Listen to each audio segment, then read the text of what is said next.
Aperta nel 1986, esaurita nel giro di un anno, la discarica di Masarole ha accumulato rifiuti indifferenziati in un periodo in cui la cultura del riciclo era ben lontana dal diventare una buona abitudine. Qui arrivarono anche rifiuti solidi urbani da Padova. Questo spiega perché l'impianto venne esaurito in poco tempo.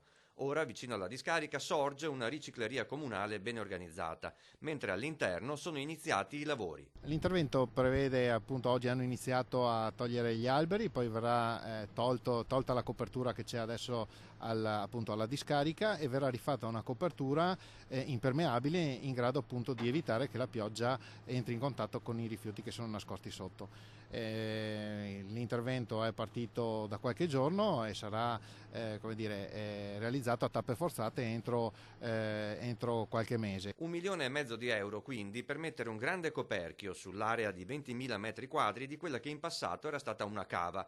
L'intervento, che bloccherà la discesa di sostanze inquinanti verso le falde, sarà di grande beneficio anche per i comuni attorno a Sernaglia. L'espansione sottoterra degli inquinanti potrebbe generare gravi ripercussioni anche nel territorio che sta a valle, soprattutto nella direzione della falda, e noi speriamo che l'intervento sia veramente risolutivo e che più avanti non ci siano altre situazioni così importanti da un punto di vista ambientale.